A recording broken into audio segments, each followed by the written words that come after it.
Hello, नमस्कार साथियों, मैं शक्ति सिंह आप सभी का स्टडी वर्सेस इंडिया के यूट्यूब चैनल पर स्वागत करता हूं। आज मैं आप सभी के लिए पॉलिटी की एक महत्वपूर्ण क्लास लेकर के आया हूं, जिसमें हम भारत के संवैधानिक विकास के बारे में चर्चा करेंगे और यह जानने का प्रयास करेंगे कि भारतीय संविधान के निर्माण में अंग्रेजों द्वारा बनाए गए कौन-कौन से कानूनों के प्रावधानों को हमारे भारतीय संविधान में शामिल किया गया है। यह क्लास न सिर्फ आरओ के लिए बल्कि यूपीएससी और स्टेट पीसीएस के लिए भी उतनी ही महत्वपूर्ण है। ठीक है, तो आप इस क्लास के माध्यम से भारत के संवैधानिक विकास के बारे में आप एक अच्छी राय बना सकेंगे। ठीक है, तो आइए हम अपनी क्लास पे चर्चा करते हैं। ठीक है,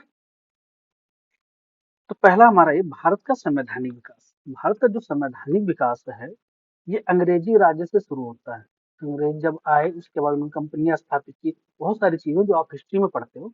ठीक है, ये चैप्टर आपको हिस्ट्री में भी पढ़ने को मिलेंगे, ऐसा नहीं कि केवल पॉलिटी में, आपको दोनों जगह मिलेंगे। पर हम पॉलिटी के नजरिए से इस चैप्टर को पढ़ेंगे कि हमारे जो कानून बने थे अंग्रेजी राज्य में, उनके जो प्रावधान हो उन संविधान में कहाँ कहाँ उनको उपयोग किया गया है। ठीक है, तो भारत का संवैधानिक विकास जो है आज हम पढ़ेंगे, ये हम दो भागों में बांट के पढ़ेंगे। पहला है ईस्ट इंडिया कंपनी के शासनादेश द्वारा पारित अधिनियम। यहाँ थोड़ा टाइपिंग मिस्टेक है, इसको हम थोड़ा सुधार लेंगे, अभी हम नीचे लिख देते हैं इस चीज को। ठीक है, दूसरा ब्रिटिश क्राउन के शासन द्वारा प्राप्त पारित अधिनियम। ठीक है, इसको हम सही से लिख लेते हैं नीचे ताकि अपने नोट्स में अच्छे से इसको बना सकें। तो भारत का संवैधानिक इतिहास, संवैधानिक इतिहास या बेटा विकास एक ही होता है। संवैधानिक धानिक विकास। ठीक है, इसको हम दो भागों में बांटकर पढ़ेंगे। पहला भाग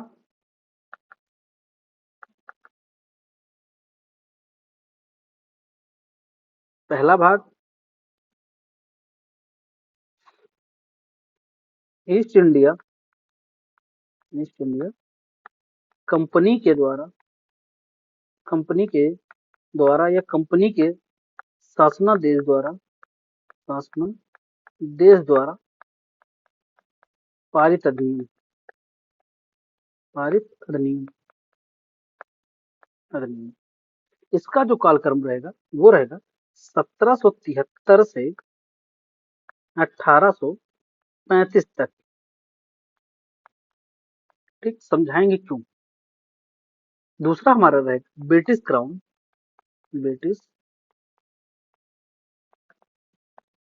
क्राउन के शासनादेश द्वारा पारित अधिनियम। इसका काल हो जाता है 1858 से 1935। अब आप में से कुछ लोग कहेंगे सर 1947 में देश आजाद हुआ, तो वहां तक के कानून, हाँ, मेन कानून 1935 तक आए थे, लेकिन जो 1947 का कानून हम इसमें इसलिए नहीं शामिल कर रहे हैं क्योंकि हम संवैधानिक विकास के बारे में पढ़ रहे हैं। वो कानून जो आता है वो संविधान निर्माण के बारे में चर्चा, इसलिए हम उसको आगे जब संविधान निर्माण में पढ़ेंगे तो वो वहां ज्यादा कनेक्ट होगा, वहां ज्यादा कनेक्ट होने की वजह से हमको याद रह जाएगा कि हमारी क्या चीजें थी उसमें। ठीक है, इसलिए हम उसको यहाँ पे लेके नहीं आए। तो हम पहले इसको समझ लेते हैं कि हम दो भाग में इसको क्यों बांट रहे हैं। ठीक, तो दो भागों में बांटने के पीछे कारण है जो मैंने यहाँ लिखा, ईस्ट इंडिया कंपनी के शासन द्वारा या शासनादेश मतलब किसी के शासन के द्वारा पारित। ठीक है, तो शासनादेश का यह मतलब होता है। तो जो ईस्ट इंडिया कंपनी थी उसके पास व्यापारिक एकाधिकार थे। ठीक, धीरे धीरे करके उसने प्रशासनिक और राजनीतिक एकाधिकार भी प्राप्त कर लिए।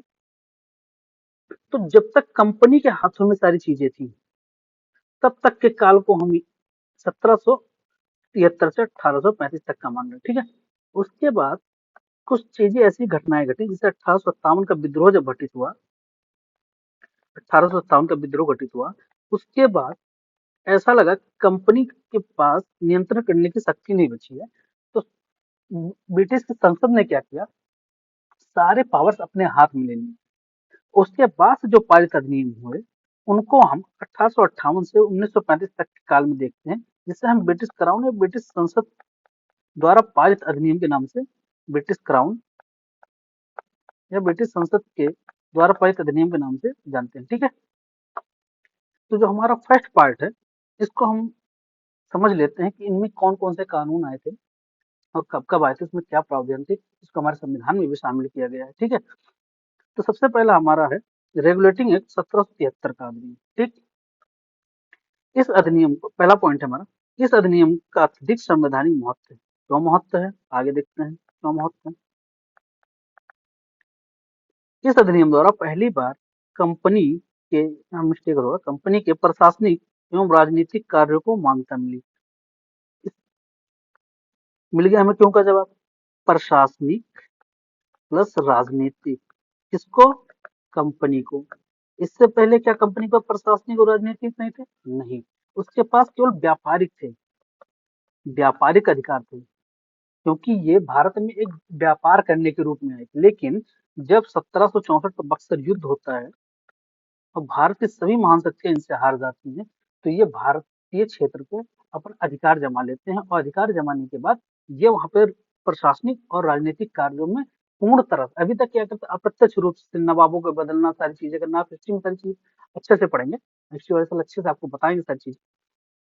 तो ये 1764 में जब बक्सर का युद्ध होता है, इलाहाबाद की संधि होती है 1765 में, तो उसके बाद जो कानून पहला हमारा जो 73 आता है, 73 वाला आता है ये, जिसमें इनको राजनीतिक एवं प्रशासनिक कार्यों को मानता नहीं, अभी तक केवल व्यापार कर सकते थे, इनके पास व्यापार करने का पूर्ण अधिकार था। ठीक है, तो ये हो गया हमारा पहला पॉइंट। समझ गए क्यों संवैधानिक महत्व है। अभी इसमें और भी चीजें हैं, इसी के आधार पर हमें केंद्रीय प्रशासन किया गया है ना। जब किसी के पास सारे अधिकार हो जाएं, व्यापारिक, राजनीतिक, प्रशासनिक, ठीक है, तो उस शासन को हम कह देते हैं केंद्रीय प्रशासन, क्योंकि सारी शक्तियां एक ही हाथ में है इनके पास। अब केंद्रीय प्रशासन का मतलब हो गया कि आपके पास अब, सॉरी,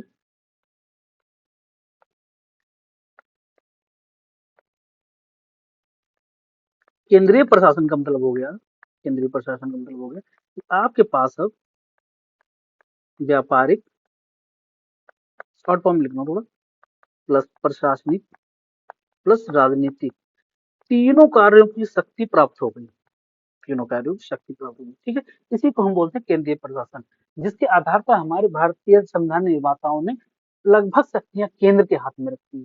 ठीक है, ताकि भारत के सभी स्टेटों को एक साथ बांध के रखा जा सके। ठीक, इस, तीसरा पॉइंट हमारा, इस अधिनियम के द्वारा बंगाल के गवर्नर को बंगाल का गवर्नर जनरल पद नाम दे दिया गया। ठीक है, आगे समझेंगे क्या है।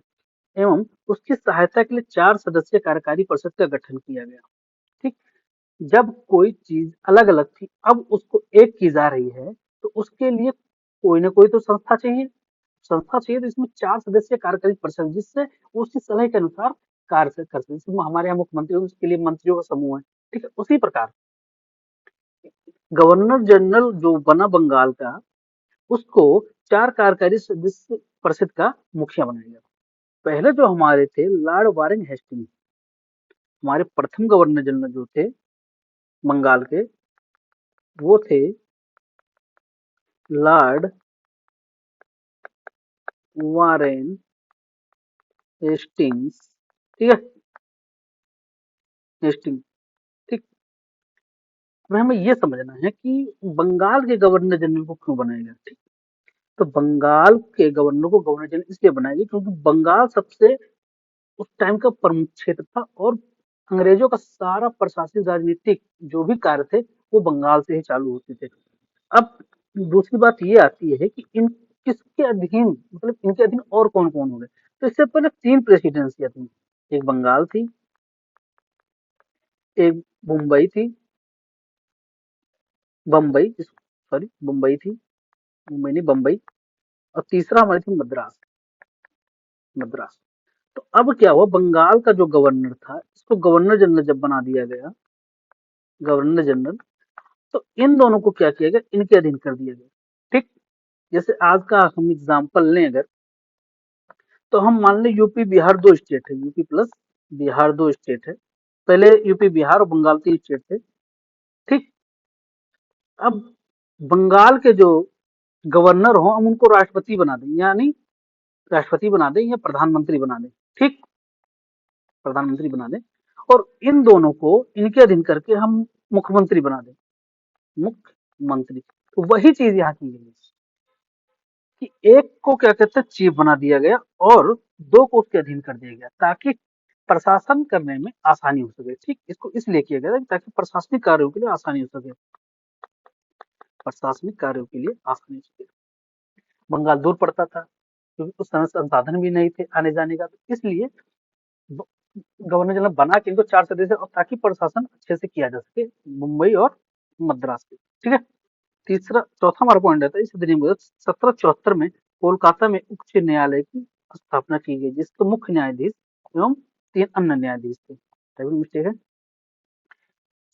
इसी अधिनियम के माध्यम से कोलकाता में, कोलकाता उस टाइम का कोलकाता में एक उच्चतम न्यायालय जो आज का सुप्रीम कोर्ट है दिल्ली में, ये उस टाइम बंगाल में था। बंगाल में उसमें एक मुख्य न्यायाधीश और 3 अन्य न्यायाधीशों को नियुक्त की गई। ये तो रहा हमारा 1773 का। अब आते हैं 1781 के अधिनियम यानी बंदोबस्त कानून। बंदोबस्त समझाएंगे क्या होता है। इसका पहला पॉइंट है, इसके द्वारा गवर्नर जनरल और उसके काउंसिल को तथा राजस्व संबंधी मामलों को भी सर्वोच्च न्यायालय के अधिकार क्षेत्र से मुक्त कर दिया गया। मतलब पहले क्या होता था कि अगर गवर्नर जनरल राजस्व संबंधी मामले या कोई भी मामला था तो वो सुप्रीम कोर्ट में जा सकता था। सुप्रीम कोर्ट में जाके लोग लड़के जीत जा सकते थे। लेकिन अब क्या किया गवर्नर जनरल जो उसकी काउंसिल थी, गवर्नर जनरल उसकी काउंसिल को राजस्व संबंधी मामलों, पहले प्रशासनिक और राजनीतिक तो था ही, अब राजस्व संबंधी मामले होते जो पैसों से संबंधित है, पैसे कलेक्शन, कलेक्शन और उसके एक्सपेंडिचर दोनों के, ठीक, दोनों के मामलों से मुक्त कर दिया गया। अब सुप्रीम कोर्ट में नहीं जा सकती आप केस लेकर सुप्रीम कोर्ट में। जैसे आज हम चले जाते हैं किसी भी चीज को लेकर कोर्ट में, उस टाइम पे ऐसी चीजें गवर्नर जनरल या काउंसिल को लेकर नहीं थी। ठीक। दूसरा हमारा इसके जो पॉइंट्स है वो इस अधिनियम द्वारा गवर्नर जनरल इन काउंसिल को प्रांतीय न्यायालय और काउंसिलों के लिए नियम बनाने का अधिकृत किया गया। जो इनको इतनी शक्ति दी गई, ऐसा महसूस किया गया गवर्नर जनरल के माध्यम से कि हमारे पास शक्तियां कम है, ताकि शक्तियां कम है जिससे हम प्रशासनिक कार्यों को अच्छे से नहीं कर पाते। तो बंगाल के गवर्नर जनरल और उसकी काउंसिल को ये लगा कि हम जो अन्य प्रांतीय न्यायालय हैं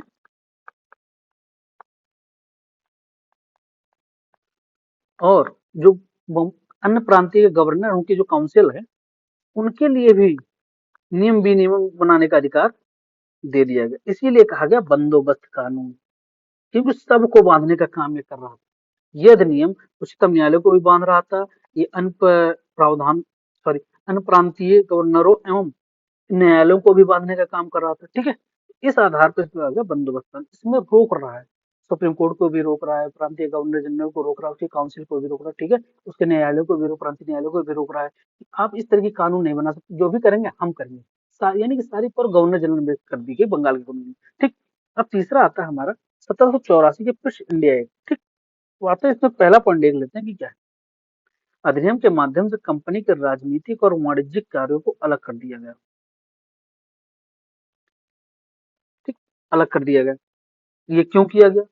कंपनी, गवर्नर जनरल को ऐसा लगा कि कंपनी अब उस तरीके से कार्य नहीं कर पा रही जिस तरीके से पहले करती थी, क्योंकि अब कार्य का बोझ बढ़ गया, क्योंकि अब इस पे प्रशासनिक भी है, राजनीतिक भी है और वाणिज्यिक भी है।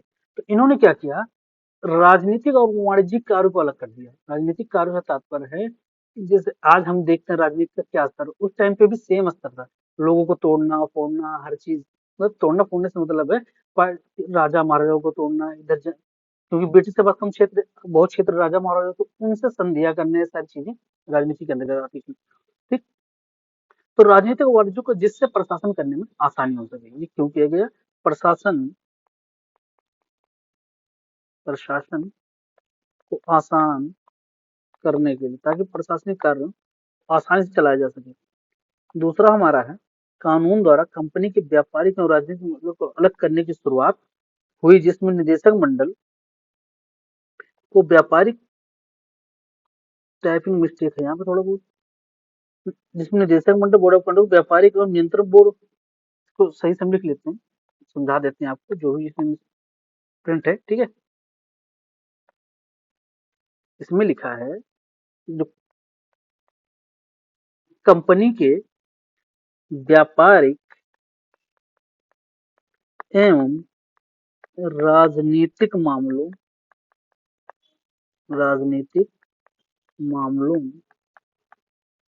को अलग करने की शुरुआत, वो तो वहां ऊपर ही होगा, दो बार हो गया, कोई दिक्कत नहीं, ठीक। जिसमें निदेशक मंडल को व्यापारिक और नियंत्रण मंडल, जो इनको अलग किया गया, तो व्यापारिक के लिए निदेशक मंडल, निदेशक मंडल, यह मंडल पहले भी था। ये मंडल जब से कंपनी स्टेब्लिश हुई थी 1600 ईस्वी में, तब से ये मंडल था, क्योंकि बिना किसी इंस्टीट्यूट के आप कोई चीज कर नहीं सकते, कोई भी कार्य कर नहीं सकते।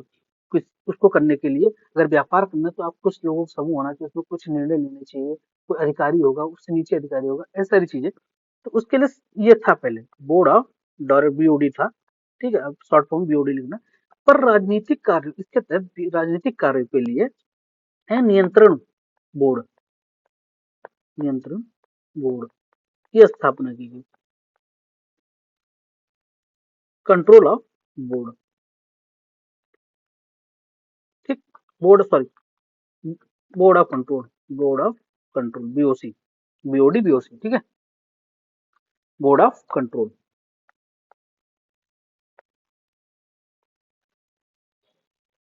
सर, तो ये क्यों किया गया? क्योंकि आप अगर राजनीतिक मामलों को अलग कर रहे हो तो उसके लिए कोई ना कोई संस्था होनी चाहिए, क्योंकि एक ही व्यक्ति पे सारा भार आ जाएगा तो वो सारी चीजें नहीं कर पाएगा। अपनी सुविधा के लिए इन्होंने एक और बोर्ड बनाया जिससे राजनीतिक कार्यों को और अच्छे सुचारू रूप से चलाया जा सके। जैसे आज के टाइम पे हम विभिन्न मंत्रालय क्यों बनाते हैं? ताकि देश में विकास अच्छे तरीके से हो, सारी चीजें आरामदायक, सुविधाजनक, प्रशासन करने में, राजनीति करने में, व्यापार कर, सभी को सुविधा हो, ठीक। इसी प्रकार उन्होंने भी व्यापारिक और राजनीतिक कार्यों को अलग कर दिया, उसके लिए अलग अलग बोर्ड बना दिए। व्यापार के लिए तो पहले से ही था, लेकिन इसके लिए 1784 ब्रिटिश इंडिया एक्ट द्वारा बना दिया, ठीक। आइए अब हम देख लेते हैं हमारा तीसरा पॉइंट क्या कह रहा है। इस प्रकार यहाँ से द्वैध शासन व्यवस्था का प्रारंभ हुआ, ठीक। वो कैसे? अब यहाँ पर प्रशासन करने के लिए दो संस्थाएं होंगी, मतलब कि जहाँ पे दो संस्थाएं होंगी वहां पे अवरोध होगा, अवरोध होगा तो उसमें टकराव होगा, टकराव होने से चीजें अस्त व्यस्त होंगी, ठीक। इसलिए यहाँ पे द्वैध शासन व्यवस्था, क्योंकि ये दो चीजें होंगी तो जो यहाँ पे दो चीजें होंगी वहां पे द्वैध शासन चालू हो जाए, क्योंकि दो लोगों के द्वारा अब व्यापार के लिए अलग, उसके लिए अलग, तो इसलिए यहाँ पे द्वैध शासन प्रारंभ होगा, ठीक। चौथा पॉइंट हमारा कहता है, इस अधिनियम द्वारा पहली बार ब्रिटिश आधिपत्य क्षेत्र एवं भारत सरकार को भारत में कंपनी का कर पूर्ण नियंत्रण दिया गया। बोल रहा है, इस अधिनियम द्वारा पहली बार ब्रिटिश आधिपत्य क्षेत्र को चिन्हित किया गया एवं ब्रिटिश सरकार को भारत में कंपनी के कार्यों को प्रशासन पूर्ण नियंत्रण प्रदान किया गया। ब्रिटिश सरकार को भारत में कंपनी के कार्यों का, सॉरी, कंपनी के कार्यों के प्रशासन का पूर्ण नियंत्रण प्रदान किया गया। इसका मतलब है कि जो, अब जैसे ब्रिटिश जब यहाँ पे आए थे तो उनके पास कोई क्षेत्र, धीरे धीरे आते आते इन्होंने अपने व्यापार विकसित किए, फिर राजनीतिक प्रशासन सारी चीजें, तो इन्होंने क्षेत्र बनाए, बिना क्षेत्र बनाए आप किसी चीज को कर नहीं पाते, व्यापार प्रशासन कुछ भी कर नहीं सकते। तो जो इन्होंने क्षेत्र बनाए उसी को ब्रिटिश अधिकृत क्षेत्र कहा गया, और इसी क्षेत्र के प्रशासन के लिए ब्रिटिश सरकार को अब आमंत्रित किया गया कि आप आइए, कंपनी के प्रशासन का जो काम है उसको आप निभाइए। अब यहाँ से शुरू होता है ब्रिटिश कंपनी में ब्रिटिश संसद का आना। यहाँ पे जब ब्रिटिश संसद आती है तो धीरे धीरे चीजें अपने हाथ में लेती जाती है, जो हम जाके 1835 के अधिनियम के बाद देखते हैं, ठीक। ये हो गई हमारी 1784 का ब्रिटिश इंडिया एक्ट। अब हम आते हैं 1813 चार्टर कानून। अब अब इसमें एक चीज हम लिंक करेंगे 1784 ब्रिटिश इंडिया एक्ट से, एक पॉइंट हम इसमें लिंक करेंगे, ठीक है। पहला पॉइंट है इसके माध्यम से कंपनी के व्यापारिक एकाधिकार को समाप्त कर दिया गया। ये पॉइंट हम लिंक करेंगे। कैसे लिंक करेंगे? देखिए, जिस जब हम 1784 का पढ़ रहे थे तो लास्ट पॉइंट हमारे बोल रहा है कि प्रशासन के लिए अब ब्रिटिश संसद को आमंत्रण किया गया। आमंत्रित ब्रिटिश संसद या सरकार को आमंत्रित किया गया कि आप आइए और ब्रिटिश कंपनी के जो प्रशासनिक कार्य थे और राजनीतिक कार्य थे उसको आप संभालिए। कंपनी केवल व्यापारिक एकाधिकार कंपनी केवल व्यापारिक एकाधिकार को ही संभालेगी। ठीक है, वो क्यों? क्योंकि इतने दिनों से रहते रहते यहाँ के कंपनी के कर्मचारियों भ्रष्टाचार तमाम तरह की चीजों का आना हो गया था, जिससे कंपनी को मुनाफा कम हो गया।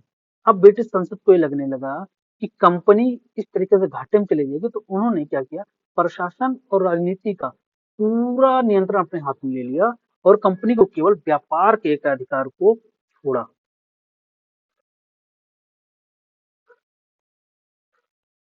ठीक,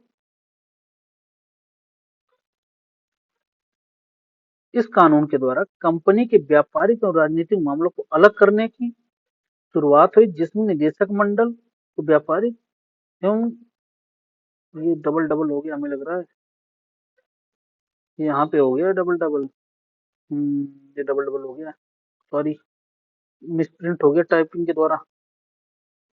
ठीक, ये डबल डबल मिस्टेक हो गई यहाँ पे। चलिए हम 1813 का चार्टर हम आपको फिर से बता देते हैं अच्छे से क्या है क्या नहीं। ठीक, 1813 के हम चार्टर को, अधिनियम को अच्छे से हम समझा देंगे।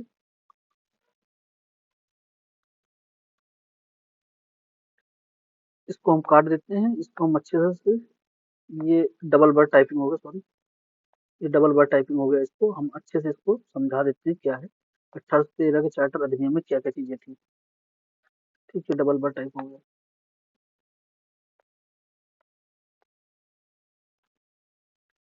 यहाँ नीचे समझो। 1813 का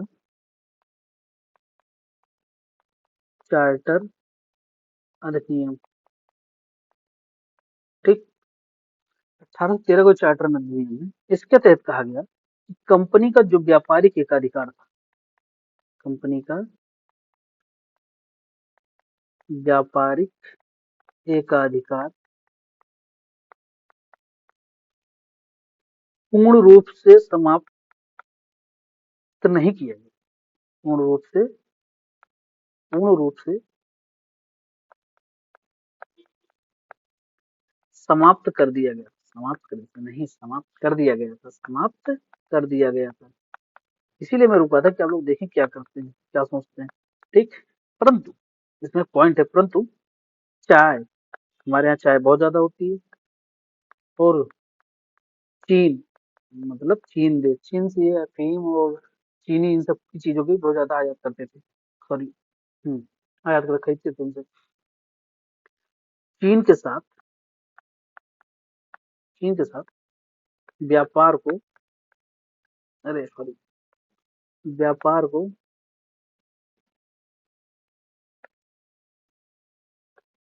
व्यापार को रखा गया, यानी छोड़ दिया गया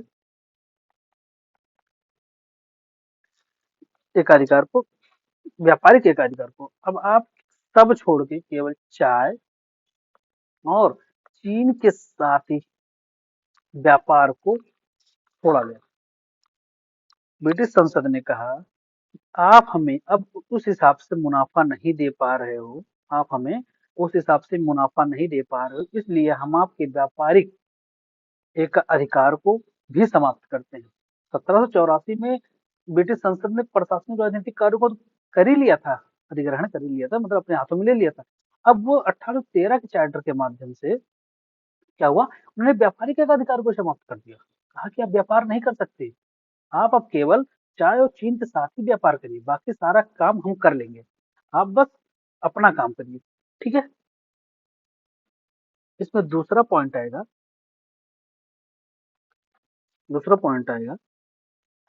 कि शिक्षा पर प्रतिवर्ष प्रतिवर्ष 1 लाख 1 लाख रुपए खर्च करने का खर्च करने का प्रावधान किया गया। प्रावधान किया गया। ठीक। बस प्रावधान ही किया गया लेकिन खर्च नहीं किया गया। ठीक है। अब हम आएंगे 1833 के चार्टर अधिनियम द्वारा। ठीक। इसमें पहला पॉइंट है कि इस अधिनियम के माध्यम से बंगाल के गवर्नर जनरल को संपूर्ण भारत का गवर्नर जनरल बना दिया गया। जो बंगाल का गवर्नर जनरल था उसने संपूर्ण भारत जो ब्रिटिश अधिपत्य क्षेत्र था 1784 का, ये कहा गया ना, ब्रिटिश अधिपत्य क्षेत्र। अब इसको इन्होंने संपूर्ण भारतीय क्षेत्र घोषित कर दिया और वो संपूर्ण भारतीय क्षेत्र घोषित करते ही इन्होंने भारत के गवर्नर जनरल बना दिया, जिसे हम आज के समय में राष्ट्रपति कहते हैं। ठीक। आज के समय में राष्ट्रपति कहते हैं, वही पद है ये, जो आगे चलकर ये वो गवर्नर जनरल वायसराय बनता है। ठीक है। वो भी बताएंगे क्यों बनता है। गवर्नर जनरल बना दिया गया। इसके प्रथम जो थे गवर्नर जनरल वो लॉर्ड विलियम बेंटिक थे। ये जो प्रथम थे, जैसे प्रथम गवर्नर जनरल, प्रथम भारत का प्रथम गवर्नर जनरल, बंगाल का प्रथम, इनका नाम जरूर याद कर लीजिएगा क्योंकि कई वनडे एग्जाम में या कभी कभी पीसीएस या आरओ भी पूछ लेता है। ठीक है। तो हमारा दूसरा पॉइंट है कंपनी की पूर्ण रूप से। अब इसमें क्या किया गया, जो आपको 13 के माध्यम से चाय और चीन के साथ व्यापार का अधिकार छोड़ा गया था, उसको इसके साथ भी समाप्त कर दिया गया, यानी पूर्ण रूप से। अब कंपनी कुछ भी नहीं है, जो कुछ भी है संसद है, ब्रिटिश संसद है। ठीक। ब्रिटिश संसद। तीसरा पॉइंट हमारा ये आता है गवर्नर जनरल की जो परिषद थी, जो मैंने समझाया था, गवर्नर जनरल बनाया गया था बंगाल में, उसके लिए सहायता के लिए 4 सदस्यीय परिषद भी बनाई गई थी, जो आगे चलकर भारत के गवर्नर जनरल की परिषद बनती है इस अधिनियम के माध्यम से। तो उसमें चौथे सदस्य, अब इसमें क्या करते हैं, एक सदस्य हटा के 14 सदस्य के रूप में कानूनी सदस्य को शामिल किया जाता है। कानूनी, क्योंकि अब कंपनी भारत में हो गई, तो इसलिए लीगली, क्योंकि सुप्रीम कोर्ट भी बन गया था 1773 के अधिनियम के माध्यम से। देखना, 1773 के अधिनियम के माध्यम से हमने एक सुप्रीम कोर्ट का क्या कहते हैं निर्माण किया था 1774 में। तो इन कोर्ट में अब केस भी जाने लगे हैं। तो केस जाने के लिए जैसे आज के टाइम में भारत सरकार या राज्य सरकार के पास अपना खुद का एक कानूनी वकील होता है जो सरकार के लिए लड़ता है। ठीक। तो इसका ये कार्य था कि सरकार का जो भी या गवर्नर जनरल का जो भी काम है केस से रिलेटेड, वो ये सॉल्व करे। तो पहले व्यक्ति जो बने थे वो थे लॉर्ड मैकाले। ठीक। चौथा पॉइंट हमारा आता है, इसके द्वारा सिविल सेवकों के चयन के लिए खुली प्रतियोगी परीक्षा का आयोजन शुरू करने का प्रयास किया गया, किंतु इसमें भारतीय शामिल नहीं हो सकते थे। पहले क्या होता थी, चीजें बंद थी, सिविल सेवक केवल इंग्लैंड से चुन के भेजे जाते थे। अब क्या हुआ, यहाँ भी लोग जागरूक हुए, चीजें समझने, लोग पढ़ने लगे, जानने लगे, हर चीज देखने, विदेश जाने लगे। तो लोगों को समझ में आया कि हमारे यहाँ क्यों नहीं ये सिविल सेवकों की भर्ती कराते हैं। तो बहुत सारी चीजों को देखते हुए उन्होंने भी सोचा कि हमें भारतीय प्रशासन और सहजता लाने के लिए भारतीय लोगों को शामिल करना चाहिए। तो उन्होंने क्या किया, एक खुली प्रतियोगिता इंग्लैंड में आयोजित की, यहाँ नहीं, इंग्लैंड में की। इंग्लैंड में खुली प्रतियोगिता का आयोजन किया। इसमें कहा गया कि आप कोई भी आके शामिल हो सकता है, किंतु भारतीय नहीं, भारतीयों की आगे शामिल कर देंगे अभी नहीं। मतलब कि आप कोई और देश के भी नागरिक हैं भारत के अलावा, तो आप जाके वहां पे खुली प्रतियोगिता के माध्यम से आप सिविल सेवक बन सकते हैं। ठीक। ये हो गया हमारा 1833 के चार्टर अधिनियम। अब आते हैं हम अपने 1853 के चार्टर अधिनियम पे। ठीक। 1853 नहीं होगा, 1835 होगा। हाँ सॉरी सॉरी, ठीक ठीक, 1835, 53, सॉरी, मैंने ऊपर क्या बताया था, 1835, ये यहाँ पे मैंने 1853 होगा, सॉरी, मैंने यहाँ 35 लिख दिया। आप लोग सही कर लीजिएगा, इसको 53 कर लीजिएगा, सॉरी मिस्टेक हो गया। ठीक। 1853 का चार्टर अधिनियम। इस अधिनियम के द्वारा गवर्नर जनरल की परिषद के विधेयकों को प्रशासनिक कार्यों से अलग कर दिया गया। अब परिषद में 6 नए विधायकों के प्रशासनिक कार्यों को अलग कर दिया गया। अब परिषद में 6 नए पार्षद जोड़े गए, इन्हें विधान परिषद कहा गया। उस टाइम की जो विधान परिषद थी वो गवर्नर जनरल की काउंसिल ही विधान परिषद थी। ठीक। इसमें जो विधेयक पास होते थे उसको प्रशासनिक कार्यों से अलग कर दिया गया। काउंसिल के जो प्रशासनिक कार्यों में बहुत सारे काम आते हैं, जिसमें विधेयक बनाने का काम होता है, उसको अलग कर दिया गया। ठीक। और अब उसमें परिषद में 6 नए पार्षद जोड़े गए, जिन्हें विधान परिषद कहा गया। अब यहीं से हमारे लोकसभा और राज्यसभा जैसे संस्थाओं का निर्माण होना चालू हो जाता है। लोकसभा, राज्यसभा जैसी संस्थाओं का निर्माण होना चालू हो जाता है। राज्य में विधानमंडल के अंतर्गत विधानसभा और विधान परिषद होती है उसे, ठीक है, विधानमंडल लिख देते हैं। ठीक, ये समझ में आ गई। दूसरा पॉइंट हमारा कहता है कि सिविल सेवकों की भर्ती एवं चयन हेतु खुली प्रतियोगी व्यवस्था का आरंभ किया गया, और इसमें अब भारतीय नागरिक शामिल हो सकते हैं। जो 1833 चार्टर अधिनियम के माध्यम से नहीं हो पाया था, उसे अब 1853 के माध्यम से किया जाने लगा। ठीक है, इसमें अब भारतीयों को भी शामिल किया। अब भारतीय शामिल होंगे तो चीजें इसमें बदल लेंगी, लोग जागरूक होंगे, भारतीयों के परिप्रेक्ष्य में सोचेंगे। ठीक, तो अब इस चीज हिस्ट्री का जो हमारे पॉलिटिक कॉन्सेप्ट है, मैं उसको पढ़ के समझ लेता हूँ कि पॉइंट का मतलब क्या है, कि हमारे संविधान में कैसे, हमारा संविधान निर्माण कैसे बना, कैसे हमारे देश के प्रशासन की नींव पड़ी है, जो आज के टाइम में हम देख रहे हैं कि नींव कैसे पड़ी। तो आप देख सकते हैं यहाँ से विधान परिषदों का निर्माण होना चालू हो जाता है। ठीक, जो आज हम सिविल सेवा यानी आईएएस जो देखते हैं वो इन्हीं यहीं से चालू होता है। अब यहाँ से आप भारतीय शामिल हो सकते हैं। ठीक, अब हम आते हैं अब दूसरे पॉइंट पे, जिसमें हम ब्रिटिश क्राउन, क्योंकि 1853 के बाद जो अधिनियम आता है 1858 का आता है। क्योंकि इसके भी 1857 का विद्रोह हो जाता है। 1857 के विद्रोह के फलस्वरूप सारी शक्तियां अब ब्रिटिश क्राउन के हाथ में पूर्ण रूप से आ जाती हैं, और अब कंपनी शासन न करके ब्रिटिश क्राउन या संसद, ठीक, अब ब्रिटिश कंपनी शासन न करके ब्रिटिश संसद शासन कर रही है। ठीक है, ये मैंने अच्छे से आपको समझा दिया था स्टार्टिंग में। ठीक, अब हम इसके अंतर्गत जो जो अधिनियम आए हुए हैं उनको हम पढ़ेंगे और समझेंगे, जैसे हमने ऊपर समझा है। ठीक है, भारत शासन अधिनियम 1858, इस अधिनियम के माध्यम से, पहला पॉइंट है इसमें, इस अधिनियम के माध्यम से भारत का शासन सीधे महारानी के अधीन चला गया, जो मैंने अभी बताया। गवर्नर जनरल को अब भारत का वायसराय कहा जाने लगा। क्यों कहा जाने लगा वायसराय? क्योंकि अब कंपनी का शासन खत्म हो गया। अब ये जो गवर्नर जनरल था ये सीधे ब्रिटिश महारानी के अधीन हो गया, यानी उसके लिए उत्तरदायी हो गया। तो अब जब नई चीजें आ रही हैं तो नया पदनाम भी होना चाहिए। है सेम चीज, सारी चीजें वही जो कंपनी के लिए करता था, अब वो ब्रिटिश सरकार के लिए करेगा। पर अब यहाँ नया नाम दे दिया गया वायसराय। ठीक, यही वायसराय हम राष्ट्रपति के रूप में आज के टाइम पे देखते हैं। ठीक, क्योंकि अब भारतीय क्षेत्र बड़ा हो रहा है, सारी चीजें बदल रही हैं, इन भारतीय भी शामिल हो रही, सारी चीजें नहीं हो रही। इस चक्कर में उन्होंने नाम केवल चेंज किया, काम सारे वही हैं। ठीक है, तो जो प्रथम थे हमारे वायसराय वो लॉर्ड कैनिंग थे। यह टाइपिंग थोड़ा मिस्टेक हो गया है, आप इसको सही कर लीजिएगा। प्रथम वायसराय, प्रथम वायसराय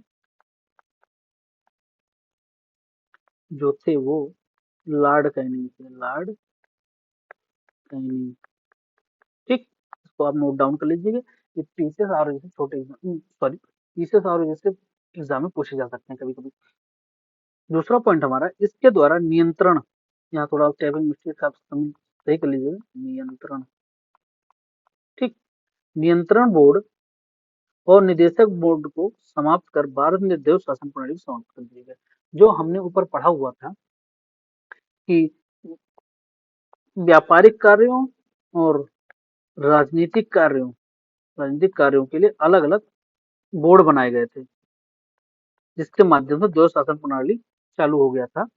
ठीक है, तो उनको अब खत्म कर दिया गया, उनको अब खत्म कर दिया गया, क्योंकि उस मैंने बताया था ना, 1784 के अधिनियम के माध्यम से द्वैध शासन प्रणाली चालू हुई थी।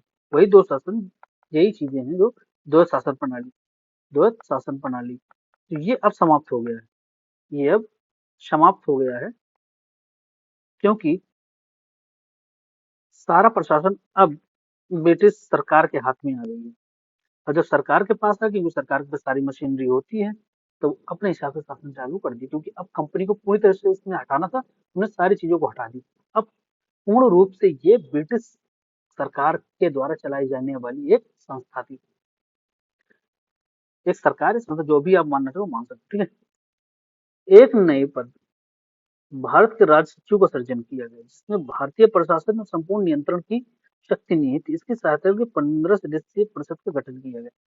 इसको बनाने का ये मतलब था कि ब्रिटेन तो वहां इतनी दूर में, यहाँ भारत है, कैसे चीजें होंगी, तो उन्होंने कहा कि एक हम पद बनाते हैं जो केवल भारत, क्योंकि इंग्लैंड जो था उस टाइम कई अन्य राज्यों पे, मतलब देशों पे भी वो नियंत्रण था, तो सबको मैनेज करना संभव नहीं हो सकता था। जैसे आज हम देखते हैं अलग अलग मंत्रालय बनाए गए हैं, प्रधानमंत्री के लिए ऊपर ज्यादा बोझ न पड़े इस चक्कर में। ऐसे ही उन्होंने एक नए पद राज्य सचिव का सृजन किया। ठीक है, सृजन किया कि हमें भारत के संदर्भ में प्रशासन करने में और सहूलियत आए। ठीक है,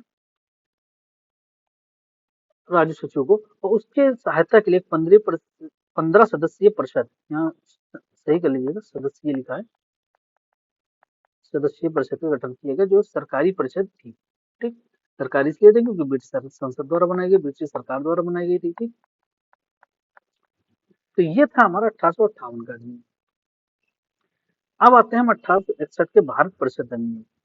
ठीक, अब आप सोचेंगे ऊपर हमको चार्टर ये सब पढ़ाया, अब यहाँ से कि अब यहाँ से सरकार सरकार का इन्वॉल्वेशन है, क्योंकि अब सरकार अधिनियम बना रही है, कानून बना रही है, अधिनियम बना रही है या कानून बना रही है। तो इस आधार पे इसे भारत शासन अधिनियम, भारत परिषद अधिनियम इसलिए कहा जा रहा है, क्योंकि अब भारत एक ब्रिटेन का पूर्ण रूप से गुलाम देश बन चुका था, जिससे वहां पर एक सरकार अब स्थापित हो गई थी, जिसकी सरकार ब्रिटेन की। तो इस आधार पर, ताकि लगे लोगों को कि यहाँ पे ब्रिटिश सरकार है। ठीक, अब आते हैं 1861 के भारत परिषद अधिनियम में। तो इसमें पहला पॉइंट है, इस अधिनियम के माध्यम से विधान परिषद में कानून बनाने की प्रक्रिया कानून बनाने की प्रक्रिया में भारतीयों को शामिल किया गया। प्रक्रिया में भारतीयों को शामिल किया गया, जिसमें म- बनारस के राजा, ठीक, पटियाला के महाराज और सर दिनकर राव थे। इन तीनों को वायसराय की गवर्निंग काउंसिल गवर्निंग काउंसिल में शामिल किया गया, ठीक है, ताकि भारतीयों के संदर्भ में हमें जो भी कानून बनाने हैं वो अच्छे से बना सके, और भारत की जो जनता है वो सरकार के विरोध में खड़ी ना हो, क्योंकि इन राजाओं के हाथ में ही प्रजा थी। तो प्रजा, अगर राजा सही रहेगा तो प्रजा भी सही रहेगी। तो इसलिए उन्होंने इन तीनों लोगों को शामिल किया और अपने प्रशासन में और सुविधा लाई। ठीक है, अब हम आते हैं दूसरे पॉइंट पे। तो इसमें दूसरा पॉइंट है, वायसराय को आपातकाल में बिना काउंसिल की अनुमति के अध्यादेश अध्यादेश जारी करने की शक्ति प्रदान की गई। ठीक, तो आज हम राष्ट्रपति को देखते हैं अध्यादेश जारी करने में, तो वो 1861 के अधिनियम के तहत ही लाया गया था।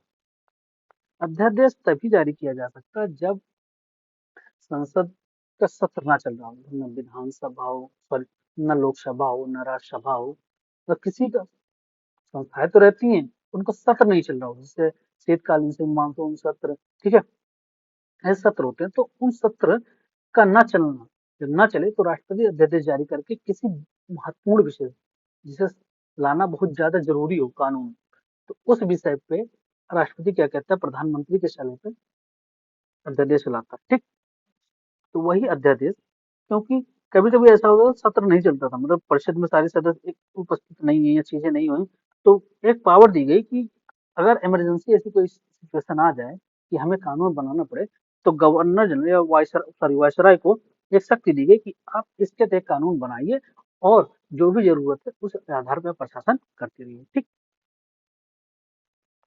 हम इसके लास्ट पॉइंट पे आते हैं, इसके लास्ट पॉइंट पे आते हैं कि बंगाल 1862, उत्तर पश्चिम में बदल 1867, पंजाब 1867 में विधान परिषद का गठन हुआ।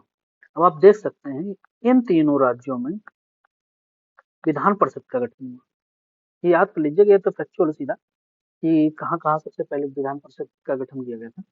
तो हमारे विधान परिषद आज का जो विधानमंडल में विधानसभा विधान परिषद है वो नहीं, वहाँ विधान परिषद का मंडल एक ही असेंबली थी, एक ही असेंबली थी, ठीक, एक ही सदन था जिसमें सारे कानून बनाए जाते थे, ठीक।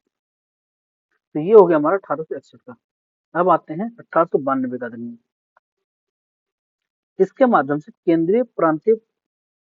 केंद्रीय एवं प्रांतीय विधान परिषदों में गैर सरकारी सदस्यों की संख्या बढ़ाई गई, किंतु बहुमत सरकारी सदस्यों का ही था। इसमें दो तरह की पॉइंट कहना चाह रहा है कि जो केंद्र केंद्र एवं यहाँ मिस्टेक हुआ है टाइपिंग का। आप यहाँ केंद्रीय एवं प्रांतीय विधान परिषदों में गैर सरकारी सदस्यों की संख्या बढ़ी। गैर सरकारी मतलब जो गवर्निंग काउंसिल में नहीं थे, गवर्निंग काउंसिल में नहीं थे, ठीक, उनके अलावा कुछ अन्य सदस्यों को विधान परिषद में शामिल किया गया, कुछ अन्य, ताकि कानून को और बेहतर बनाया जा सके तथा जनता में आक्रोश को कम किया जा सके। क्योंकि अब समय आ रहा था कि भारत में बहुत ऐसे लोग थे, जैसे उस टाइम पुनर्जागरण आंदोलन भारत में चल रहा था, वो विद्यालय खुल गए थे, राजा राम मोहन अन्य तरीके के लोग भी आ गए थे, जिससे भारत में, और कांग्रेस की भी स्थापना हो ही चुकी थी जो मंचों पे भारत का पक्ष रख रहा था। तो इनको ऐसा महसूस हुआ कि हमें कुछ ऐसे सदस्यों को शामिल करना चाहिए कि जो हमें कानून बनाने में मदद करे, भारतीय प्रशासन को चलाने में भी मदद करे और जनता के आक्रोश को कम कर सके और कांग्रेस के खिलाफ हमें एक मजबूत ढांचा तैयार करके दिखा सकें कि हमारे पास भारतीय हैं, जो भारतीय इस कानून में शामिल है बनाने में, ठीक है। तो उन्होंने क्या किया, परंतु जो ये तो नाम मात्र केवल दिखाने होते, ये होते ना हाथी के दांत कुछ और खाने के को दिखाने कुछ और, ठीक है। तो उसी आधार पर ये भी था, सरकारी सदस्यों का बहुमत था परंतु गैर सरकारी सदस्यों की, क्योंकि ये संख्या कम थी और गवर्निंग काउंसिल के जो सरकारी सदस्य थे वो उनकी संख्या ज्यादा थी, ठीक। ठीक। अब आते हैं हम दूसरे पॉइंट पे। तो इसने विधान परिषदों, जो अधिनियम था इसके माध्यम से विधान परिषदों की कार्यों में वृद्धि कर दी गई। अभी तक क्या था, लोग केवल बनाने में मदद कर सकते थे, विधान परिषद में कानून बनाने में, लेकिन अब उन्हें बजट पर बहस करने, कार्यपालिका के कार्यपालिका से प्रश्नों उत्तर लेने के लिए अधिकृत कर दिया गया कि अब आप उनसे प्रश्न भी पूछ सकते हैं और उनसे उत्तर भी मांग सकते हैं, ठीक। तो ये हुआ हमारा। अब यहीं से देखिए, जब संविधान आप पढ़ते हैं तो बजट आता है, बजट जिस पर बहस करने और उस पर चर्चा करने, ठीक, प्रश्न पूछने, प्रश्न भी कई तरह के होते हैं, मौखिक प्रश्न, लिखित प्रश्न, ठीक, तारांकित प्रश्न, हर तरीके के बहुत तरीके के प्रश्न होते हैं। जब हम आगे पढ़ेंगे चीजें तो अच्छे से डिस्कस करेंगे, ठीक है। ये हो गया हमारा, ये तो हमारे ही बजट से दे सकते हैं, हमारे संविधान में यहाँ से बजट और इन सब चीजों को लिया गया है। अब आते हैं 1919 का अधिनियम, जो बहुत ही फेमस, ये मार्ले है, जिसको बोलते हैं मार्ले मिंटो सुधार। मार्ले उस समय भारत के राज्य सचिव थे जो इंग्लैंड में बैठते थे, ठीक है। मिंटो जो थे वो वायसराय थे जो भारत में, ये इंग्लैंड में रहते थे महाशय, वहां पे मौज करते थे, ये यहाँ पे मौज करते थे वायसराय, ठीक। इसमें पहला पॉइंट है, इसके माध्यम से केंद्रीय एवं प्रांतीय, टाइपिंग मिस्टेक है, आप इसको सुधार लीजिएगा, केंद्रीय और प्रांतीय विधान परिषदों के आकार में वृद्धि कर दी गई, ठीक। ये होगा केंद्रीय, ठीक। केंद्रीय एवं प्रांतीय विधान परिषदों के आकार में वृद्धि की गई, जो हमने ऊपर पढ़ा कि यहाँ पे गैर सरकारी सदस्यों की संख्या बढ़ाई गई। अब इसमें गैर सरकारी सदस्यों के साथ साथ सरकारी भी सदस्यों की संख्या बढ़ाई, गैर प्लस सरकारी, शॉर्ट में लिख रहा हूँ, आप समझ लीजिएगा, मैं बोल दे रहा हूँ, समझ आ जाएगा। सरकारी प्लस गैर सरकारी दोनों सदस्यों की संख्या में वृद्धि की गई, ठीक, इसमें वृद्धि की गई संख्या में।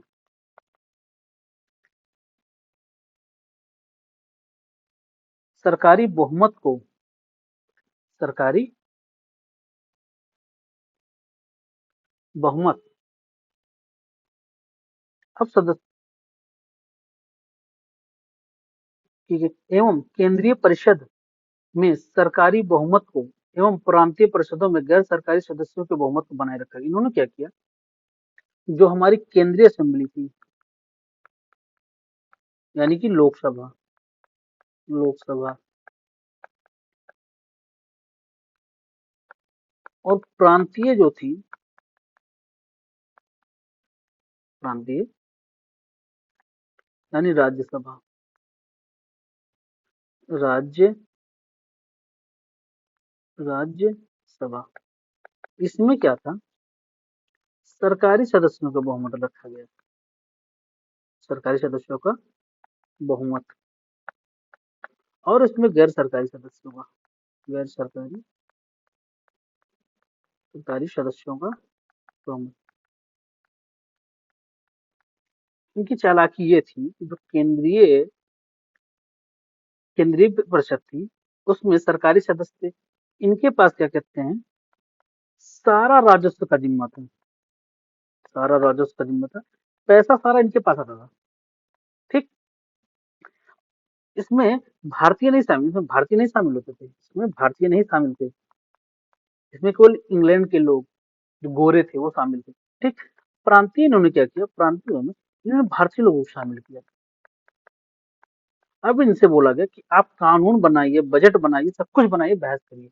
ठीक, इनका ये चाल था, जिसके पीछे इनकी ये चाल थी कि सारा पैसा तो मेरे पास है। ठीक, सारा पैसा मेरे पास है, अब जनता को जवाब देने का कार्य ये करेंगे, क्योंकि सारा कानून ये बनवा रहे हैं। ठीक, अगर कुछ होता भी है तो जनता इनके विरोध में आएगी, हमारे विरोध में नहीं आएगी, क्योंकि आप कुछ भी कर लो, कानून बन जाए, तो आपके पास पैसा नहीं आएगा, तो आप उस चीज को, किसी भी योजना को इम्प्लीमेंटेशन कर ही ना पाओगे। ठीक है, किसी भी योजना को आप धरातल पे ला ही नहीं सकते जब तक आपके पास पैसा नहीं आएगा, पैसा आपके पास नहीं आएगा, तब तक आप कोई भी योजना धरातल पे नहीं ला सकते। हर एक चीज के लिए पैसा चाहिए, और पैसा हमारे भारतीय के पास है नहीं। इनकी ये चालाकी थी। ठीक है, तो इस आधार पे इन्होंने क्या किया, इन संख्या बढ़ा दी, ताकि ये लगे कि जो ये हैं, अंग्रेज है, ये भारतीयों की हितैषी है, ये भारतीयों को कानून बनाने में अपने साथ लेके चल रहे हैं, कि इनको लगे, भारतीय जनता को ये लगे जो भी कानून बन रहे हैं वो भारतीयों के हितों में बन रहे हैं। दूसरा, इनको कांग्रेस को काउंटर भी करना था, क्योंकि कांग्रेस बहुत जल्दी, अब गांधी जी का भी आगमन होने वाला था, और भी गरम दल नरम दल ने बार बार करके अपनी चीजें देख ली थी। ठीक है, तो अब कांग्रेस भी इनसे ज्यादा मजबूत हो रही थी, तो इस आधार पे इन्होंने ये कार्य किया। हम आते हैं दूसरे पॉइंट पे, अब सदस्यों को अनुपूरक प्रश्न पूछने का अनुमति दे दी गई। ठीक है, टाइपिंग मिस्टेक पे आप इसको क्या कहते हैं, अनुपूरक प्रश्न पूछने एवं बजट पर बजट पर संकल्प रखने, बजट पर संकल्प रखने, संकल्प होता है कि जो पंडित जी आते हैं ना, कहते हैं इतने रुपए का संकल्प रखिए, तो वही चीज है, बजट पर आप क्या कहते हैं, आप मांग सकते हैं कि हमें इतना पैसा चाहिए। ठीक, अनुपूरक प्रश्न का मतलब होता है कि आपने कोई प्रश्न पूछा, उसके जवाब में आप दूसरा प्रश्न पूछ सकते हैं। सर मैंने पूछा कि आप कब आए, ठीक, उन्होंने उत्तर दिया कि मैं इतने बजे आया, अब क्यों आए, तो अब उसका वो उत्तर देंगे। ये होता है अनुपूरक प्रश्न, यानी एक के बाद आप दूसरा प्रश्न उससे रिलेटेड पूछ सकते हो। ठीक, अब आता है तृष्णा, जो इसका सबसे मेन इंपॉर्टेंट प्रश्न है, वो है इन्होंने पृथक निर्वाचन, ये कई एग्जामों में डायरेक्ट पूछ लेते, पृथक निर्वाचन का मामला कब आया गया था भारत में अंग्रेजों द्वारा, तो ये हो गया 1919 का, होगा 1919 अधिनियम द्वारा, पार्लियामेंट्री सुधार था। इन्होंने क्या किया, हिंदू मुस्लिम, क्योंकि उस समय हिंदू मुस्लिम एकता बढ़ रही थी, तो ये सोचे कि लाओ हम हिंदू मुस्लिम एकता को तोड़कर भारत को मजबूत होने से रोक सकते हैं, यानी कांग्रेस को और मजबूत होने, अगर हिंदू मुस्लिम हमारे पक्ष में आ गए तो कांग्रेस कमजोर हो जाएगी, इधर भारतीय जनता भी कमजोर हो जाएगी। ठीक है, तो ये हो गया हमारा, तो ये हो गया हमारा चौथा पॉइंट। ठीक है, इन्होंने, इसलिए लॉर्ड मिंटो को सांप्रदायिक नियोजन का जनक कहा जाता है। लॉर्ड मिंटो जो थे, इन्होंने ऐसा दिमाग लगाया कि मुसलमानों को तोड़ के अपने हित में कर लो, और बाकी इनकी एकता को कमजोर कर दो, जो कि हो नहीं सका। ठीक, अब आते हैं भारत शासन अधिनियम 1919, जिसे मॉन्टेग्यू चेम्सफोर्ड सुधार भी कहते हैं। मॉन्टेग्यू जो थे उस समय के भारत के सचिव थे, और चेम्सफोर्ड जो थे भारत के वायसराय थे। ठीक, इसका प्रथम जो पॉइंट है उसमें यह है कि इसके माध्यम से केंद्र में द्विसदनीय व्यवस्था प्रारंभ कर दी गई। अब इसमें लोकसभा प्लस राज्यसभा,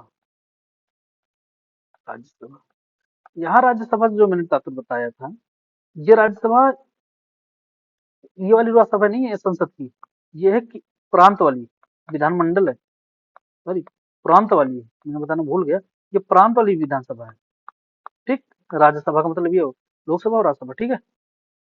उस समय राज्यसभा इसी को बोला जाता, विधानमंडल को ही बोला जाता, ठीक है। लेकिन सरकार का ढांचा केंद्रीय एकात्मक ही बना रहा, एकात्मक ही बना रहा, ठीक।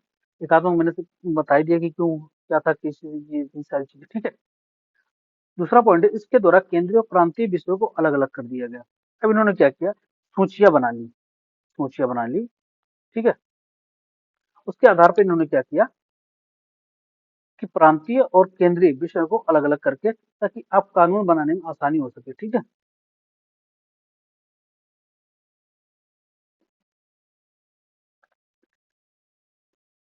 इसके द्वारा केंद्रीय एवं प्रांतीय, टाइपिंग मिस्टेक हो गया इसमें यहाँ भी, ठीक।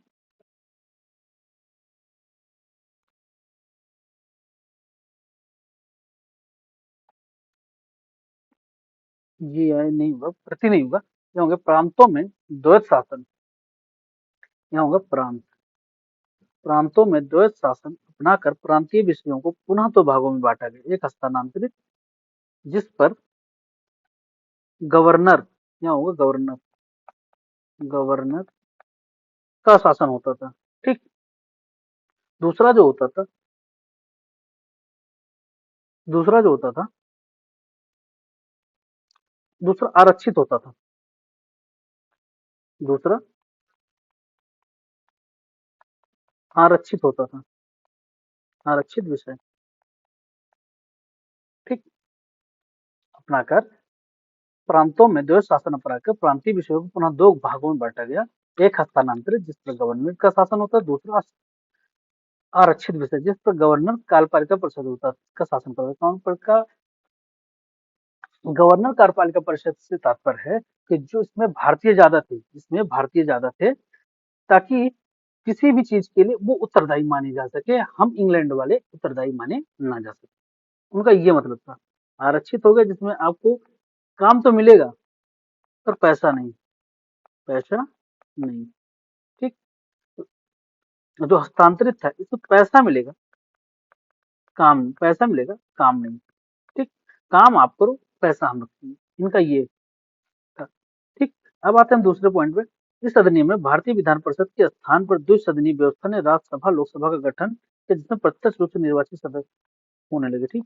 अब यहाँ से हमारे मेन संसद, जो हमारा इस टाइम का मेन संसद है, लोकसभा प्लस राज्यसभा, इसमें राष्ट्रपति भी होता है,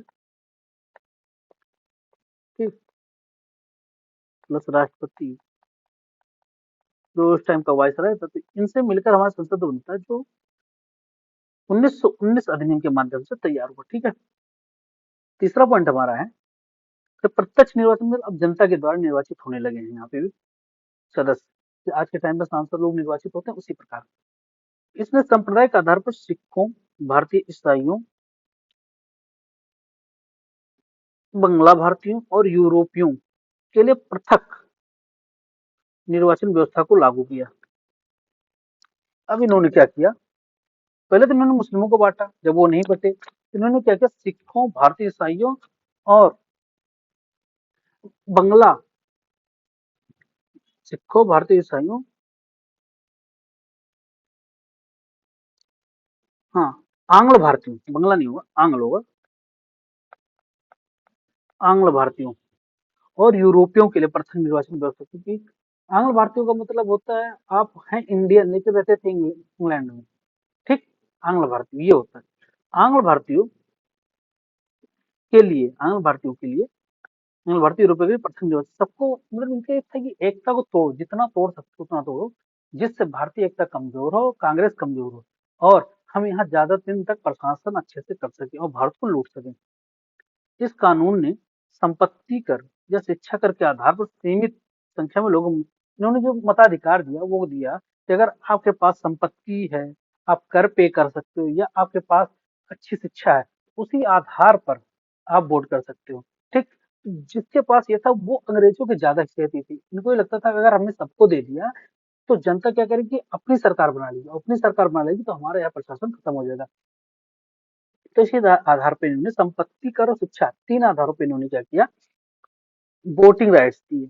आप इन तीन, अगर आपके पास ये तीन चीजें हैं तो आप वोट दे सकते हो, क्योंकि यही लोग ही क्या करते हैं, यही लोग ही अंग्रेजों के पक्षधर हो सकते हैं ज्यादातर। ये क्योंकि राजा जो थे उनके पास वो जो पढ़े लिखे थे, वो अंग्रेजों की नीतियों से संतुष्ट हो जाते थे, उनके विचारों से संतुष्ट हो जाते थे। ठीक। इसके बाद हमारा जो पॉइंट आता है, इसके माध्यम से एक लोक सेवा आयोग का गठन किया गया।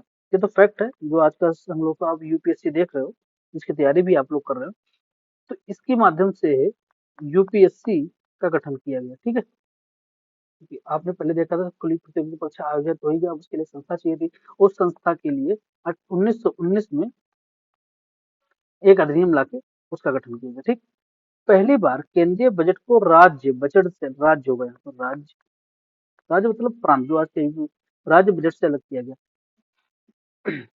जो हमारा बजट का प्रारूप आज हम देखते हैं, हर राज्य का अपना, केंद्र का अपना होता है, तो ये 1919 अधिनियम के माध्यम से अलग हो गया था। पहले एक केंद्रीय था, केंद्रीय इसलिए बोलते हैं केंद्रीय प्रवृत्ति बनी रही, यानी एक केंद्रीय ढांचा है नहीं, केंद्रीय एकात्मकता ही बनी रही। भले क्या कहते, दो अधिनियम केंद्र उसमें हो गया, लेकिन फिर भी जो बजट था वो केंद्र ही बनाती थी। ये बता ना, पैसा हमारे पास, काम आपके पास, वो चीजें तो केंद्र ही बनाती। अब क्या किया इन्होंने, केंद्र और राज्य दोनों को दे दी, आप अपना बजट बनाओ, हम अपना बनाएंगे, जैसे आज बनता है। तो यहाँ से बजट का विकेंद्रीकरण हुआ, बजट का विकेंद्रीकरण हुआ, करण हो गया। ठीक, अलग अलग हो गया। तो ये हो गया हमारा 1919 का। अब आते हैं हम अपने इस पे लास्ट पे अधिनियम पे, जो भारत सरकार द्वारा लाई गई थी, 1935 का अधिनियम, भारत शासन। इस अधिनियम के माध्यम से अखिल भारतीय संघ की स्थापना हुई। राज्य और रियासतों को एक इकाई माना गया। जब 1935 आया तो भारत में तमाम प्रकार के अंग्रेज, सॉरी, गांधी जी द्वारा, अन्य क्या कहते हैं, शहीद भगत सिंह, इन सब के द्वारा, महान नेताओं के द्वारा कई तरीके के आंदोलन चलाए गए थे, जिससे अंग्रेजों पर अब दबाव बनने लगा और भारत में स्वतंत्रता की मांग अब जोर शोर से उठने लगी थी। तो उन्होंने क्या किया, अपने प्रशासन को बनाए रखने के लिए अखिल भारतीय संघ का निर्माण कर दिया कि सभी भारतीय, जितने भी हम क्षेत्र है हमारा, जितने क्षेत्र में हमारा कब्जा है, वो सभी भारतीय संघ के अंतर्गत आएंगे। ठीक।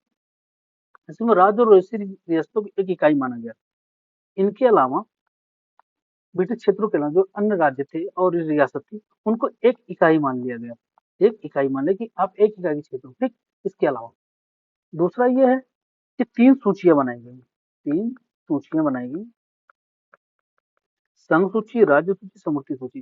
जो आज आप देख सकते हैं हमारे यहाँ, जो तीन सूचियां, जिस पर कानून बनाने को संसद का अधिकार है, किसी पर राज्य सरकार है, किसी पर राज्य सरकार और संसद दोनों को है। ठीक है, तो इन सूचियों का निर्माण यहीं से होता है 1935 के अधिनियम से। ठीक है, और अवशिष्ट शक्तियां जो है वायसराय में निहित की गई। आज जो अवशिष्ट शक्तियां हैं वो संसद में निहित है, संसद में निहित है, जबकि उस समय जो था वो वायसराय में निहित थी। आज जो है वो संसद में है, उस समय वायसराय में निहित। ठीक है, तीसरा पॉइंट हमारा है, प्रांतों से द्वैत शासन समाप्त कर दिया। जो 1919 अधिनियम के तहत लगाया गया था वो अब समाप्त कर दिया गया और प्रांतों की स्वायत्तता को बनाए रखा गया, प्रांतीय स्वायत्तता को बनाए रखा गया, किंतु केंद्र में द्वैत शासन प्रणाली आरंभ कर दिया गया। प्रांतों में समाप्त करके केंद्र में इन्होंने क्या किया, केंद्र में द्वैत शासन, केंद्र में द्वैत शासन प्रारंभ कर दिया,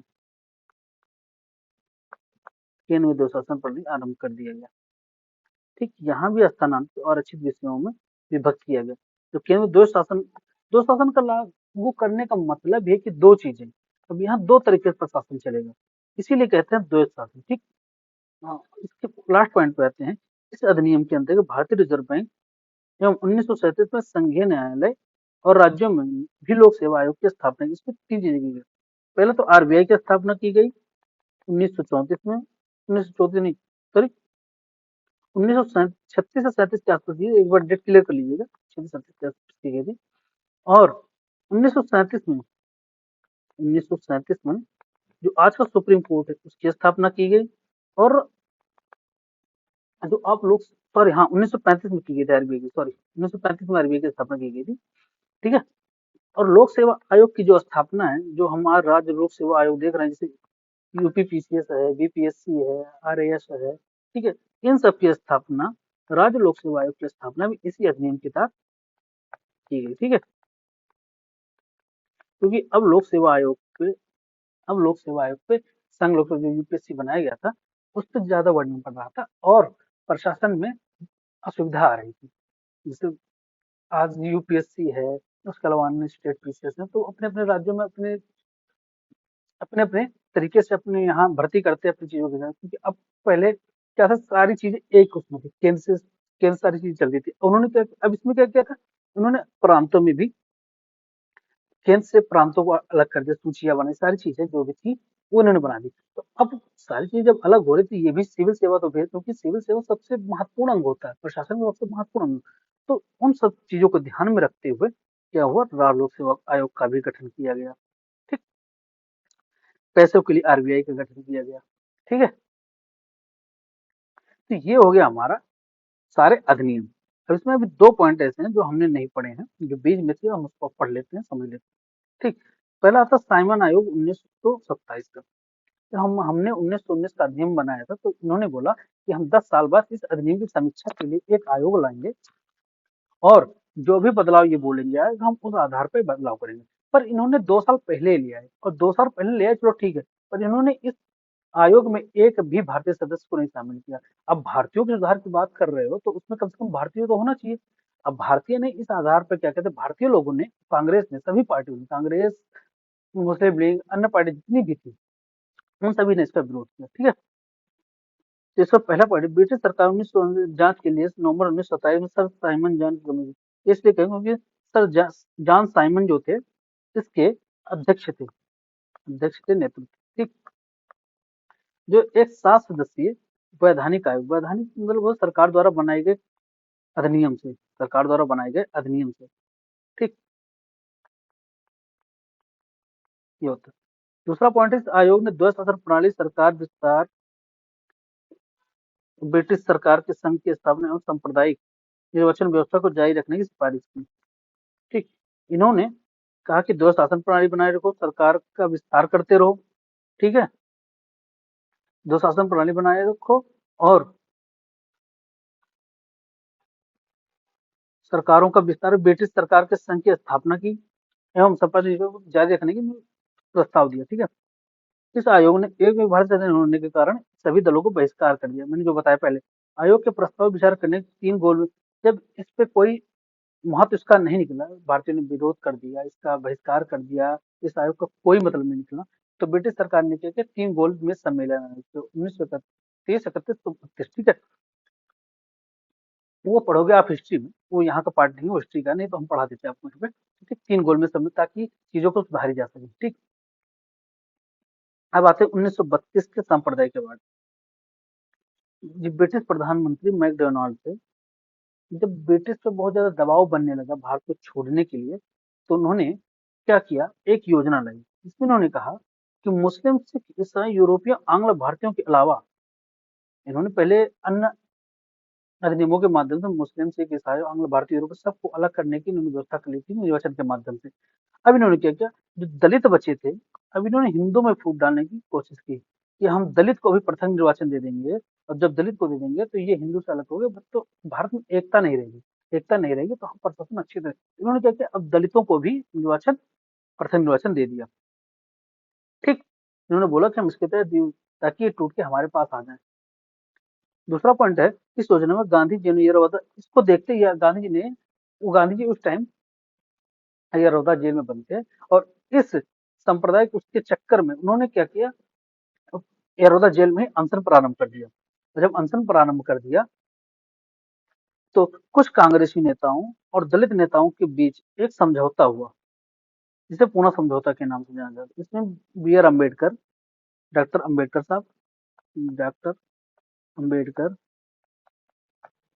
अंबेडकर साहब और गांधी जी के बीच पूना समझौता हुआ, जिसमें यह कहा गया कि ठीक है, हम प्रथम निर्वाचन नहीं मांगते हैं, हम प्रथम निर्वाचन नहीं मांगते हैं, लेकिन हमारे लिए कुछ सीटें आरक्षित की जाएं ताकि हम अपने समाज की बात को विधानमंडलों में जाके रख सकें। ठीक है, तो ये रही सांप्रदायिक अवार्ड की बात। तो हमारी आज की क्लास यहीं पूर्ण होती है। मुझे उम्मीद है कि आप सभी को ये क्लास बहुत अच्छी लगी होगी। जहां भी हमारी जो भी हमें कमी लगी, जो भी आपको कमी लगी, उसके लिए हम आगे कोशिश करेंगे वो सारी चीज सुधार हो और आपको अच्छे से अच्छे कंटेंट के साथ वीडियो मिले। धन्यवाद।